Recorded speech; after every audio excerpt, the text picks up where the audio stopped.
Hi all, welcome to mini log day 7. ನನ್ನ ಮಗಳಿಗೆ ಮರ್ಮೇಡ್ ನೋಡ್ಬೇಕಂತ ತುಂಬಾ ದಿನದಿಂದ ಆಸೆ ಇತ್ತು. ಹೊಸಪೇಟೆ ಉತ್ಸವ ಎಕ್ಸಿಬಿಷನ್ ಅಲ್ಲಿ ಮರ್ಮೇಡ್ ಬಂದಿದೆ ಅಂತ ನಮ್ಮ ಪಾಪನ್ ಸ್ಕೂಲ್ ಮಿಸ್ ಹೇಳಿದ್ರು. ಸೊ ಹಾಗಾಗಿ ಇವಳಿಗೆ ತೋರಿಸ್ಕೊಂಡ್ ಬರೋಣ ಅಂತ ಹೇಳಿ ನಾವು ಹೊಸಪೇಟೆ ಕಡೆ ಹೊರಟ್ವಿ. ನಮ್ ದುರಾದೃಷ್ಟಕ್ಕ ನಾವು ಹೋಗಿದ್ದ ದಿನ ಮರ್ಮೇಡ್ ಶೋ ಇರ್ಲಿಲ್ಲ, ಯಾಕಂದ್ರೆ ಅದು ಆಲ್ರೆಡಿ ಎಕ್ಸಿಬಿಷನ್ ಸ್ಟಾರ್ಟ್ ಆಗಿ ತುಂಬಾ ದಿನ ಆಗಿತ್ತು.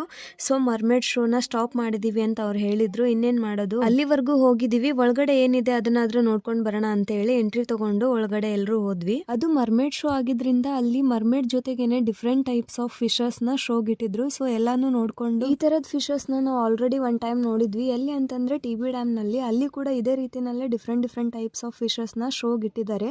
ನೀವ್ ಯಾರಾದ್ರೂ ಹತ್ತಿರದ ಲೊಕೇಶನ್ ದವ್ರಿದ್ರೆ ಹೋಗಿ ನೋಡ್ಬೋದು. ನನ್ಗೆ ಈ ಎಕ್ಸಿಬಿಷನ್ ಅಲ್ಲಿ ತುಂಬಾ ಇಷ್ಟ ಆಗಿದ್ದಂದ್ರೆ ಇದೇ ವ್ಯೂ ನೋಡಿ, ಅಂಡರ್ ವಾಟರ್ ವ್ಯೂ. ನಾವು ಸಮುದ್ರದಲ್ಲಿ ಹೋಗ್ತಿದೀವಿ, ಫಿಶಸ್ ಎಲ್ಲ ನಮ್ ತಲೆ ಮೇಲೆ ಹೋಗ್ತಿದೆ ಅನ್ನೋ ತರ ಫೀಲ್ ಆಗ್ತಾ ಇತ್ತು. ಮಕ್ಕಳಂತೂ ತುಂಬಾನೇ ಎಂಜಾಯ್ ಮಾಡಿದ್ರು. ಈ ವ್ಯೂ ನ ನೋಡಿ ಆದ್ಮೇಲೆ ಎಕ್ಸಿಬಿಷನ್ ಗೆ ಬಂದಿದ್ದು ನನ್ಗೆ ತುಂಬಾನೇ ವರ್ತ್ ಅಂತ ಅನಿಸ್ತು. ಅಂಡ್ ಇದು ನನ್ ಮಗನ ಮೊದಲನೇ ಔಟಿಂಗ್. ಅಂದ್ರೆ ಅವನ್ನ ಫಸ್ಟ್ ಟೈಮ್ ಹೊರಗಡೆ ಕರ್ಕೊಂಡ್ ಬಂದಿದೀವಿ. ಅವ್ನಿಗೇನು ಗೊತ್ತಾಗದೆ ಇರ್ಬೋದು, ಬಟ್ ಅವನ ಲೊಕೇಶನ್ ಎಲ್ಲ ಅಬ್ಸರ್ವ್ ಮಾಡ್ತಾ ಇರ್ತಾನೆ, ಆ ಕಡೆ ಈ ಕಡೆ ನೋಡ್ತಾ ಇರ್ತಾನೆ. ಇವಾಗ ಜಸ್ಟ್ 3 months ಆಗೋಯ್ತಲ್ವಾ, ಹಾಗಾಗಿ ಪ್ರತಿಯೊಂದನ್ನು ಅವನು ಅಬ್ಸರ್ವ್ ಮಾಡ್ತಾ ಇರ್ತಾನೆ. ಈ ಅಂಡರ್ ವಾಟರ್ ವ್ಯೂ ಇಂದ ಹೊರಗಡೆ ಬಂದ್ಮೇಲೆ ಆಸ್ ಯೂಶುವಲ್ ಎಲ್ಲ ಎಕ್ಸಿಬಿಷನ್ ಅಲ್ಲಿ ಇರೋ ತರಾನೇ ಕೆಲವೊಂದಿಷ್ಟು ಶಾಪ್ಸ್ ಗಳು ಕೂಡ ಇದ್ವು. ಹಾಗೆ ಕೆಲವೊಂದಿಷ್ಟು ಚಿಕ್ಕ ಮಕ್ಕಳಿಗೆ ಬುಕ್ಸ್ ಗಳನ್ನ ಕೂಡ ಇಟ್ಟಿದ್ರು. ಅದನ್ನೆಲ್ಲ ನೋಡ್ಕೊಂಡು ಮುಂದೆ ಬಂದ್ವಿ. ಅಲ್ಲಿ ದೊಡ್ಡವ್ರಿಗೆಲ್ಲ ಗೇಮ್ಸ್ ಆಟ ಆಡೋದೆಲ್ಲ ಇತ್ತು.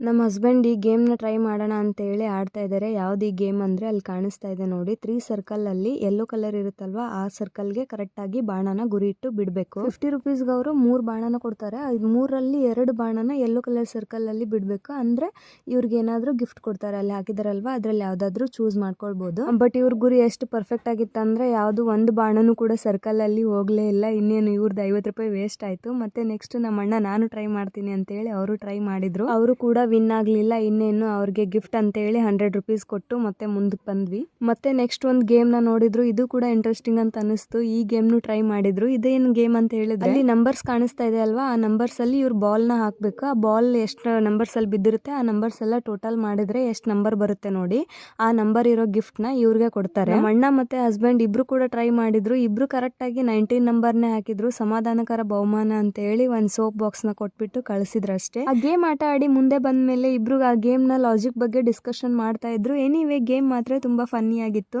ಇನ್ನ ಕೆಲವೊಂದಿಷ್ಟು ಚಿಕ್ಕ ಮಕ್ಕಳಿಗೆ ಮತ್ತೆ ದೊಡ್ಡವರಿಗೆ ಆಡೋ ತರ ಗೇಮ್ಸ್ ಎಲ್ಲ ಇತ್ತು. ಯಾವ್ದು ಗೇಮ್ಸ್ ನಾವು ಆಟ ಆಡೋದಕ್ಕೆ ಹೋಗ್ಲಿಲ್ಲ.